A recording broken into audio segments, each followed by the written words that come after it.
Nous avons ici une magnifique Renault Fuego de couleur quand même relativement rouge, un modèle un peu particulier. Et pour nous en parler, nous avons avec nous Gilles Mériadec, donc le directeur de Renault The Originals, la collection, The Collection, je sais pas comment on dit. The Originals Renault, la collection. La collection, Très bien, la collection Renault. Et alors, je crois savoir que bientôt, il y aura un magnifique musée ici à Flins. Exactement, à quelques dizaines de mètres d'ici, en fait, on va ouvrir fin 2027 un musée où on aura tout le patrimoine du groupe Renault, les œuvres d'art, les voitures, le fonds historique. Donc, on va avoir un truc incroyable, enfin ouvert au grand public. On va enfin pouvoir accéder et montrer à tout le monde tout le patrimoine qu'on a emmagasiné, on va dire, depuis 1898. Parce que les réserves sont colossales chez Renault. Colossal. Je connais un petit peu, c'est vraiment quelque chose d'extraordinaire. Et donc, dans ce musée, nous verrons cette Fuego rouge. Exactement. Donc, qui est un peu particulière, parce que c'est pas n'importe quelle version de Fuego que nous avons ici. C'est on va dire quasiment le haut de gamme, puisque c'est la version turbo essence qui a existé sur la phase 2. Donc, elle a un moteur 1650 cm3, ça fait 132 chevaux pour 1000 kg, donc belle performance. Elle est équipée d'origine donc avec les jantes alu, et on pouvait même avoir en première mondiale en option la télécommande infrarouge pour les portes. Première voiture de série, le PLIP, exactement infrarouge. Première voiture au monde, donc équipée du PLIP qui permettait d'ouvrir les portes à distance. Et dans il s'appelait pack électrique, il y avait aussi les vitres électriques qui étaient une option dans cette voiture-là. On pouvait aussi avoir le cuir, etc. Je veux que celle-ci est particulièrement bien équipée, même pour aujourd'hui, elle a une notation d'origine qui est assez impressionnante, je dois dire. Et puis moi, la ligne que personnellement j'aime beaucoup, c'est bon, on peut la qualifier de biodesign avant l'heure, je trouve, parce qu'elle est très fluide, elle est très arrondie. Je crois que c'est l'œuvre de Robert Opron. En tous les cas, elle a été dessinée sous l'égide de Robert Opron. On peut pas non plus tout lui attribuer parce que derrière, il y a d'autres designers qui sont quand même très talentueux sur Renault. Donc, elle était très aérodynamique, si je me rappelle. Ouais, ce qui est incroyable, c'est qu'on a un vrai coupé 4 places. On peut s'approcher, si on veut. On a un vrai coupé 4 places avec une vitre arrière en bulle, la fameuse avec bulle. un beau coffre, avec des sièges de voitures tendance sportive, on va dire, des vrais sièges enveloppants. Des sièges pétales. Exactement, un intérieur velours. Donc, c'est une auto qui est assez sympathique, en effet. Sur un segment où, en fait, bon, avant, nous, on avait la Renault 17, Oui. et donc, du coup, là, après, on est passé directement à la Mégane coupée. Donc, c'est une phase intermédiaire. On a la chance d'avoir, pour une voiture assez populaire, un truc que d'autres marques ne faisaient pas, en fait. C'est incroyable. Alors, ça n'a pas été un immense succès. La Fuego, malgré tout, est arrivé sur un marché où les coupés étaient plus tellement à la mode. Oui. Malheureusement. 267 000 exemplaires quand même. Tout de même, il y en a eu en France, et il y a eu, donc, on a fabriqué à Maubeuge. On avait une deuxième usine qui était à Cordoba, à Santa Isabel en Argentine. Eh oui. Parce que le marché argentin était aussi friand. Elle était fabriquée jusqu'en 92 en Argentine. Et ils ont eu droit à des Rostelli qu'on n'a pas eu, nous. Exactement. Et donc 267 000 exemplaires quand même. Donc ça reste une diffusion modeste, mais ça reste quand même une belle diffusion. Oui, pour un coupé de 4 places, ça reste, à l'heure actuelle, je pense qu'il y a beaucoup de modèles qui aimeraient avoir ce type de diffusion. Donc surtout des modèles un peu de niche, comme celui-là. Donc, oui. Mais c'est un coupé qui se voulait, comme vous l'avez dit, un petit peu familial quand même. Donc, il pouvait servir à une famille, il pouvait servir à partir en vacances, à rouler tous les jours. Qui était polyvalent, en fait. Un vrai coffre, 4 vraies places. Et ce qui est rigolo avec cette génération-là, donc on parlait du PLIP tout à l'heure avec des vitres électriques, mais il y a la chaîne Stéréo, typique de l'époque, avec un gros meuble en plein milieu, et on peut régler dans tous les sens comme une chaîne IFI à la maison. Le fameux égaliseur. Exactement, avec l'égaliseur, etc. Donc on a une audio qui pour l'époque était bien en avance. On a aussi un petit truc spécifique, on avait les premiers ordinateurs de bord à l'intérieur, on avait la consommation moyenne, etc. C'était nouveau à l'époque. Donc cette auto-là, elle bénéficie de tous ces équipements-là sur une voiture qui n'était pas forcément très haut de gamme, mais malgré tout avec un équipement digne de véhicules plus haut de gamme, pour l'époque. Donc c'est une voiture qui est en plus dotée du fameux satellite de commande de la radio. Ça, c'était quand même un équipement rare. Avec le Renault qui avait ça, il me semble. Exactement. C'était le début de cette technologie, et cette auto-là, on a vraiment bénéficié. Avec un moteur, comme on disait tout à l'heure, donc un 132 chevaux turbo essence, sur une voiture relativement légère, qui fait 1050 kg. Donc des performances qui sont quand même assez sympathiques, Oui. Donc un beau concept, une belle époque. Et comme elle est aérodynamique, cette voiture, elle se révèle donc rapide aussi. Je pense que c'est avoir lu que c'est Fuego Turbo prenait 200 km/h en pointe. Ouais. Bon, faut pas trop le dire, c'est mal la vitesse, c'est horrible. Mais dans les années 80, on pouvait en parler. Voilà. Et la version turbo diesel, ce qu'elle a existé en turbo turbo DX pour le haut de gamme, avec à peu près le même équipement turbo DX, c'était le turbo diesel à l'époque le plus rapide en vitesse de pointe. Avec 178 de moyenne, de vitesse de pointe par Et effectivement, ça roulait très très fort. Le diesel à l'époque, faut le rappeler, c'était souvent très lent. C'est ça. C'était le début du turbo et du diesel ensemble. Donc, un coupé turbo diesel. Bon, ça s'était déjà vu parce que Mercedes en avait sorti un, mais que pour les USA. Voilà. Et je crois que c'est le premier qu'il y a eu en Europe. Exactement, et qui était la plus perfo à l'époque. Après, il y a eu d'autres versions, d'autres voitures, mais c'était la plus perfo à l'époque. Donc vraiment une auto sympa pour ça, parce que plein de nouveautés en fait sur le marché grâce à ce véhicule-là. Et puis bon, en design, moi quand j'étais gamin, quand je l'ai vu arriver, j'étais assez fasciné par la bulle. La bulle arrière, c'est intéressant.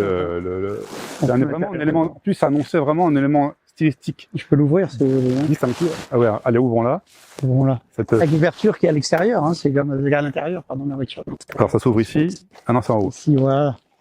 Cette fameuse bulle. Voilà. Et donc, avec l'intérieur velours, enfin c'est rigolo, banquette rabattable. Hein, en deux parties. Voilà. Et c'était l'élément de style distinctif des Renault dans les années 80, parce que la R11 avait ça, la R25 avait ça.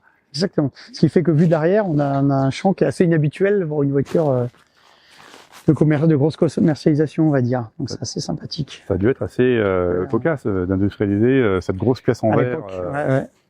Courbée, enfin c'est une belle pièce quand même. Hein, exactement. C'était un moment. Je trouve que le design, c'est peut-être l'élément le plus intéressant de la plus grande tour. Bon, c'est un lointaine dérivé de la R12, si je me rappelle bien. Donc R18 même. R18, mais la R18 c'est une R12 améliorée. Oui. Mais bon, il y a un moteur en long en avant, les surigides à l'arrière. Exactement. Tout à fait. C'est une Renault vraiment bien fait. Ah oui, il y a même des commandes d'ouverture de coffre dans le coffre directement. C'est ça. Donc c'est quand même très étudié d'un point de vue pratique. Puis on voit que les habillages intérieurs sont super bien. Le velours, ouais. C'est fil, quoi. On voit pas de la carrosserie du tout pour cette génération-là, mais quand même. Non, il y avait un travail qui était intéressant quand même. On va même pouvoir l'essayer. Nous allons rouler exactement dans cette Fuego Turbo.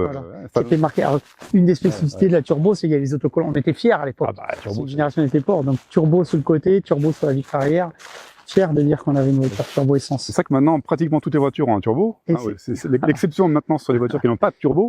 Mais à l'époque, non, c'était un élément distinctif et il fallait le montrer, quoi. Enfin, même, je pense qu'on collait des autocollants turbo sur des voitures qui n'en avaient pas, pour faire sportif. Mais c'était l'époque, on sortait de l'époque F1, on avait gagné un turbo, 79. C'est Renault qui a apporté ça. 24 heures du Mans, exactement. Donc, c'est Renault qui a apporté ça, oui. En compétition, en Europe, en tous les cas. En 24 heures en endurance, et ensuite en Formule 1. C'est ça, exactement. Exactement. C'est pour ça qu'il y a l'autocollant à l'arrière de la voiture. On était fiers à cette époque-là. Ça faisait rigoler les Anglais au départ. Puis quand Renault a commencé à gagner, ils ont moins rigolé. Exactement. Et maintenant, c'est une technologie dont Renault a été un des pionniers, mais une technologie maintenant qui s'est généralisée. Est-ce que vous savez qui a déposé le brevet du turbo en France? Je crois que c'est Louis Renault. Louis Renault, et en quelle année à peu près? 1906. 1904. 1904. C'est incroyable, hein?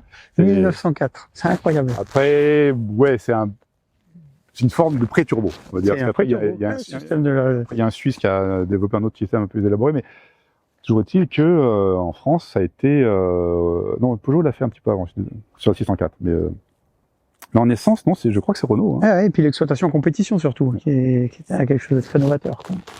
Compétition surtout, qui était quelque chose de très novateur. Enfin voilà, celle-ci en bénéficie, c'est ce qui lui permet d'avoir des belles performances. Donc passons à l'intérieur. Allez. Bon, déjà mécaniquement, on voit la boîte 5 avec le beau levier de vitesse gainé. On voit donc sous le tableau de bord la télécommande de la radio avec les réglages qui ont peu évolué dans les années suivantes. Et oui, c'est fou. Ceux qui connaissaient les Fuego de l'époque ou les Renault de l'époque n'ont pas été dépaysés 20 ans après. C'est ça. On retrouve ce qu'on disait tout à l'heure, la fermeture centralisée ici, et on retrouve surtout la chaîne stéréo très très sophistiquée pour l'époque. Oui, alors là il y a l'égaliseur comme on disait. Voilà. Il y a cette espèce de boîtier sous la casquette. Et ça, c'est quoi? Il y a l'équaliseur, il y a l'ampli, il y a tous les réglages. On voit, tant qu'on est sur l'électronique, on voit à gauche, on a l'ordinateur de bord. L'ordinateur de bord, rarissime à l'époque. La température moteur, d'huile, etc. La consommation moyenne. Moyenne, tout à fait. Donc, qui était très très en avance pour l'époque.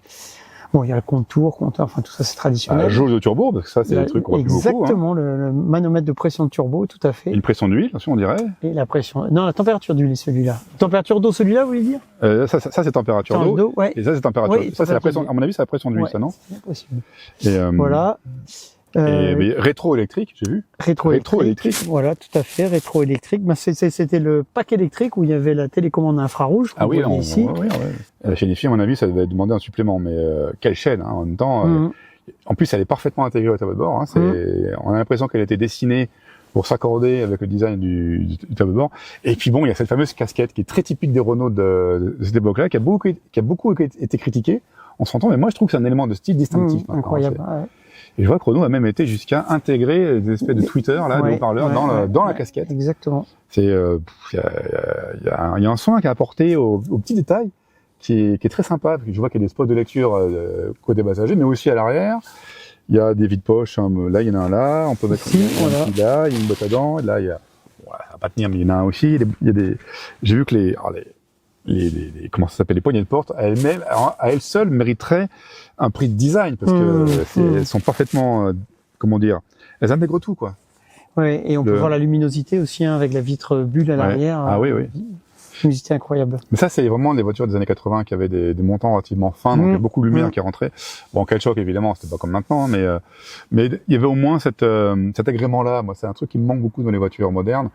On sent engoncé dans les modernes, et là, non, on baigne à la lumière. C'est extraordinaire, cette voiture.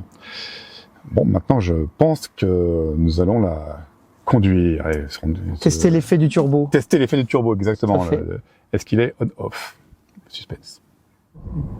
Ah, j'adore cette Fuego parce que déjà il y a une super bonne position de conduite, tout est bien aligné et le siège est très agréable. On a une direction assistée qui est souple mais pas trop, hein, c'est pas ces directions inertes comme on pouvait avoir à l'époque. Attention parce que là il y a un ralentisseur qui est assez méchant. Et donc je vais accélérer. Est-ce que le turbo se déclenche? Ah ouais! Ah ouais! Ah ouais, quand même! Ah, et puis les freins répondent bien en fait. Hein, Ah non, le turbo, c'est un effet marqué. Hein, à l'époque, c'était comme ça. La voiture là, en l'occurrence, elle est relativement souple, hein, bas régime. Elle est pas molle comme on pouvait le voir sur d'autres voitures turbo de l'époque. Mais là, non. Là, demi-tour, accélère. Il y a 3 demi-tours. Ah, mais ça marche gentiment. À 3005, ça commence à bien souffler. Et il y a des bonnes performances. Hein, ouais, je veux dire que c'est très rigolo. C'est deux voitures en une en fait. Hein, très douce, très souple, en usage courant, pas inerte. Et quand on passe un certain régime, voilà, 3005. C'est rigolo. Ça c'est marrant quand même. On entend la turbine. Hein. Ah, les freins répondent pas mal en fait. Ah, le pédalier, on peut faire un peu de talon pointe, c'est assez étonnant, je veux dire.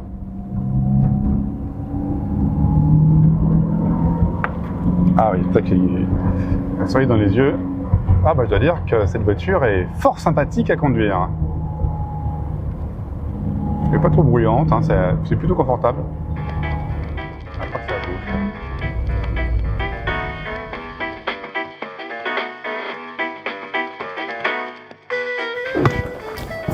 Ben, je dois dire que j'ai beaucoup aimé conduire cette Fuego, j'ai beaucoup aimé la redécouvrir et je vous incite à en faire autant sur le stand Caradisiac. Venez nous voir, nous sommes au Hall 4, toute l'équipe sera là pour vous accueillir, pour discuter avec vous. Nous vous attendons avec impatience.